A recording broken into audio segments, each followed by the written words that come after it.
عمران صاحب کو دعائیں دیتے ہیں उनको کہ उन्होंने हमारे गरीब के लिए भी बहुत अच्छा करा है. उन्होंने कभी सोचा भी नहीं था कि ऐसी टेबल पे हम खाना खाएंगे.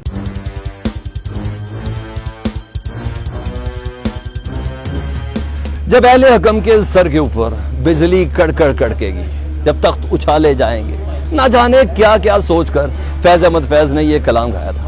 और आज इस दिन को पूरा होते हुए मैं कहीं देख रहा हूँ, वो इस वजह से कि ये लाहौर में पनागाह है गुलबर्ग की, महकमा सोशल वेलफेयर बैतुल माल हुकूमत पंजाब ये चला रही है. 2 रोज कबल तक ये पनागाह नहीं थी.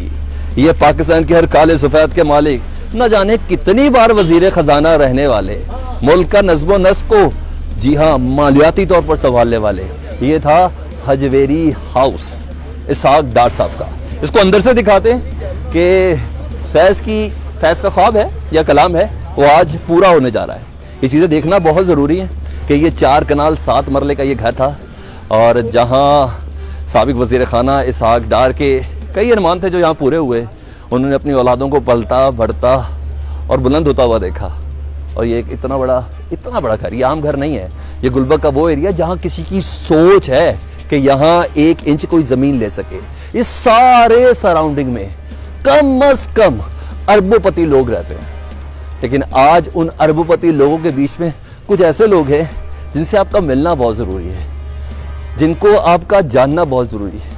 उनकी ज़िंदगी में शायद कभी ख्वाब हो, कभी कोई अरमान हो कि जनाब कभी हम भी रात को कोई ऐसी जगह पे अपनी शब बसर कर सकें जो फिल्मों और ड्रामों में देखी हूँ. ये दौलत खाना है, साबिक वज़ीर ख़जाना इसहाक डार साहब का दौलत खाना है. लेकिन कहते हैं अदालतों में जो कहते हैं ना आमदन से ज़ायद असासाजात का केस था उनके ऊपर, कि वो बता नहीं सके अदालतों के सामने आखिर ये असासाजात उनके पास आखिर आए किस तरह. लेकिन इन असासाजात का जो केस था वो इस हद तक स्ट्रॉन्ग हुआ कि उनको बिलाखिर 2017 में इलाज की गर्ज से मुल्क से मफरूर होना पड़ा. कई बार कहा गया उन्हें कि मुल्क के अंदर आए, लेकिन वो अंदर नहीं आए. अपने इल्ज़ामात को प्रूव करें, वो इल्ज़ामात को प्रूव नहीं कर सके. ये एक लग्जरियस बेडरूम है जहाँ कोई और नहीं. पाकिस्तान की वो आवाम सो रही है जिसने सिर्फ ख्वाब में सोचा था कि कभी गुलबर्ग के एरिए में जो हम ग्रीन बेल्ट्स के ऊपर या तख्तों पे फुटपाथों पर सोते थे, क्या कभी हम भी किसी नरम और गुदास बिस्तर के अंदर इस तरह सो सकेंगे? क्या इतनी नरम और गर्म लिहाफ हमारे पास होगा?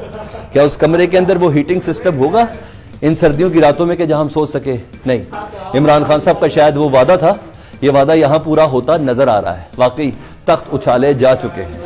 जी हाँ, यहाँ बिजली कड़कड़ कड़कती हुई नजर आ रही है. नहीं तो लंदन में तो महसूस हो ही रही होगी कि बिजली कड़क रही है. लेकिन पाकिस्तान के तमाम अशराफिया को इस सिलसिले में सबक जरूर होगा. ये ना सिर्फ मैं बल्कि पाकिस्तान की आवाम का ये ख्वाब जरूर था. ये जायज़ तरीके से हुआ है, नाजायज़ तरीके से हुआ है, इस्लामाबाद हाई कोर्ट जाने और ये मामला जाने.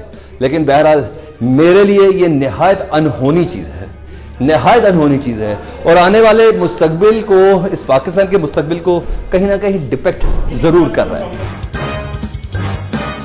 अस्सलाम वालेकुम, कैसे हैं आप? किस इलाके से हैं? खानेवाल से आए हैं. वो कैसा लग रहा है ये नरम गरम बिस्तर और ये जबरदस्ती जगह? सोचा था वैसे ऐसा कभी सोचा था? जिंदगी में नहीं सोचा. तो दुआएं दे रहे हैं इमरान खान को, हैं? समझते हैं कि वो सही फैसले कर रहा है. ये पता है ये किसका घर था? इसहाक डार. महल था उनका यहाँ. ऐसा ही होना चाहिए ना, है? अमीरा को हिसाब देना पड़ेगा, नहीं तो उनके घर लंगर खाने को लेंगे. ऐसा ही है. तो आप खुश हैं? और जबरदस्त. अस्सलाम वालेकुम, कैसे हैं यार? माफी चाहता हूं आराम के वक्त में डिस्टर्ब किया. हाथ तो आपके बहुत ज्यादा सख्त है जनाब, और छाले भी पड़े हुए हैं. क्या ये देखो छाले, इसके कभी तस्वुर में नहीं था. जबरदस्त. कैसा लगा ये जगह? जबरदस्त ऐसी लगी. इमरान खान को दुआएं दे रहे हैं जी. अस्सलाम वालेकुम, कैसे हैं आप? ठीक हैं. किस इलाके से हैं? फैसलाबाद से. इधर काम काज की गरज से है? जी सर, मजदूरी करने के लिए. मजदूरी करने के लिए. कैसी लगी ये जगह? जी सर, ये ऐसे तो हमने सर कभी ख्वाब में भी नहीं सोची. जैसे सर हमें ये मिल गई, खाना भी मिल गया अच्छा, और सर रहने के लिए भी मिल गई. बहुत हमें खुशी भी हो रही है. और हम सर इमरान साहब को दुआएं देते हैं उनको कि उन्होंने हमारे गरीब के लिए भी बहुत अच्छा करा है. तो हम तो खाना सही था? हाँ जी, खाना माशाल्लाह बहुत अच्छा था. कि जहाँ पे माशाल्लाह इतने बड़े अफसर खाना खाते थे, हम गरीब लोग वहाँ पे खाए, हमें बहुत खुशी हुई. बल्कि हमारे ख्वाब पूरे हुए कि हमने कभी सोचा भी नहीं था कि ऐसी टेबल पे हम खाना खाएंगे. ये वो डाइनिंग हॉल है जहाँ इसहाक डार साहब اپنے بیٹوں کے ہمراہ، اپنی فیملی کے ہمراہ یہاں کھانے کھاتے تھے. لیکن اب اس دسترخوان پہ کوئی اور نہیں، پنجاب کے سراؤنڈنگ سے آنے والے افراد جو محنت مزدوری کرتے ہیں گلبرگ اور گارن ٹاؤن کے علاقے میں، ان کے لیے اب یہ ایک مسافر خانہ بن چکا ہے. اور یہ مسافر خانہ کوئی عام مسافر خانہ نہیں ہے. یار اتنا زبردست نرم بستر ہے، کیسا لگ رہا ہے یہاں؟ بڑا مزہ آ رہا ہے. مزہ آ رہا ہے؟ مزہ آ رہا ہے. غصے والا مزہ آ رہا ہے کہ پیار والا مزہ آ رہا ہے؟ پیار والا مزہ آ رہا ہے. اچھا سوچا تھا کل رات تک کہ ایسی جگہ زبردست جگہ پہ سوئیں گے؟ میرا تو گھر ہی ہے تو چنگا بستر ہے. اچھا جی اچھا ہاں لگ رہی تھی پردیس سے جدن میں آیا نا. نہیں پردیس دی گل کر لو، گھر چ کچھ بھی چٹائی بھی چنگی لگتی ہے. ہاں پردیس سے تے کوئی نہیں ہے، اب تے روڈ تے سامنے دے اس جی. اچھا ہاں جی تے اج دعا کریں تے پے اپنی اپنا عمران خان صاحب نو کی دے رہے ہو دعا؟ دعا یہ دے رہے ویکھو جی سانو کھانا اچھا دیتا تو بسترے تے سوتے پے ہیں. اچھا. ہاں جی تے مطلب یہ دعا ہے جی، اور کچھ اللہ پاک انہوں اور ترقی دے وے. کیسے یار کس علاقے سے آئے ہو؟ جی ہم تلمبا شہر سے آئے ہیں. تلمبا سے؟ اچھا جی. اس سے پہلے کہاں رہتے تھے؟ اس سے پہلے ہم ادھر رہتے تھے مکہ کالونی. مکہ کالونی میں. وہاں اتنا زبردست بستر تھا؟ بستر زبردست تھا نہیں وہاں اتنا بستر لیکن زبردست. وہاں وزیر خزانہ کا گھر نہیں تھا. اچھا اب زیادہ مزہ آ رہا ہے. ہو گئے اب خوش ہو؟ عمران خان نے اپنا کوئی وعدہ پورا کیا اس کا مطلب ہے؟ ہاں جی وعدہ وہ پورا کر رہا ہے، جو غریب عوام کے لیے گھروں کا انتظام کر رہا تھا وہ. اچھا. لیکن اب تو بڑے بڑے گھر دے رہا ہے، بڑی بات ہے. تھینک یو ان کا. ادھر 10 افراد کے سونے کی جگہ اس ٹائم یہاں بنائی گئی ہے. یہ میرے خیال ہے ساگ ڈار صاحب کے فیملی ممبرس میں سے کسی بیٹے شیٹے کا یہ بیڈ روم ہوگا.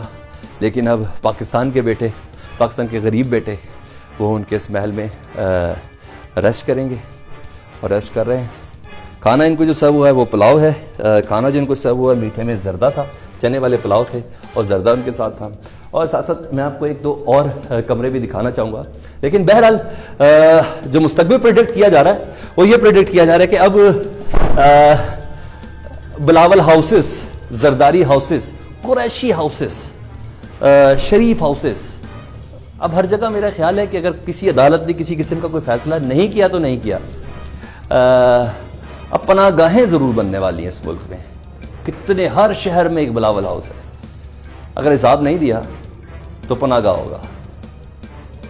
اگر لندن سے مریض واپس نہ آئے اور لگائے ہوئے الزامات کا جواب نہیں دیا تو جاتی عمرہ اب ایک پناہ گاہ ہوگا، ماڈل ٹاؤن ایک پناہ گاہ ہوگا، ڈیفنس ایک پناہ گاہ ہوگا. اور خود احتسابی بھی اس میں ضرور آئے گی. اس میں قریشی، اس کے اندر گیلانیز، اس کے اندر زرداریز، اس کے اندر شریف، اور خود عمران خان صاحب کے نائب بیٹھے کئی ایسے افراد ہوں گے جن کے گھروں کو اب پناہ گاہ بننا ہے. اگر انہوں نے اپنے اثاثے ڈکلیئر نہیں کیے اور اگر انہوں نے اپنی آمدن سے زیادہ اثاثات کا جو الزام ہے اس کو ڈکلیئر نہیں کیا، کیونکہ حجتیں تمام ہو چکی ہیں. عدالت سے، سپریم کورٹ سے ایک شخص اشتہاری ہو چکا ہے. احتساب عدالت میں یہ کیس چل چکا ہے. اور نہ صرف یہ کیس چلا ہے بلکہ ریڈ وارنٹ بھی ایف آئی کی جانب سے جاری ہو چکے ہیں. کئی بار بلایا ہے. پورے کا پوری فیملی کہیں گے کہ اس وقت مفرور ہے، اشتہاری ہے. لیکن بہرحال اگر کچھ ہے تو یہ وہ ڈائننگ ٹیبل ہے جس پہ میں بیٹھنا چاہوں گا. وہ یہ ہیڈ ہے اور یہاں ان کی فیملی ممبرس بیٹھیں گے. لیکن اب سے کچھ دیر قبل یہاں کچھ مزدور بیٹھے تھے جنہوں نے کھانا کھایا تھا. میرا خیال ہے ہم سب کو سوچنا ہے، یہ وہ احتساب ہے جو بھی دنیا میں ہو رہا ہے، نہ جانے آخرت میں کیا ہوگا. سلمان حضرت کو اجازت دیجیے. خدا حافظ.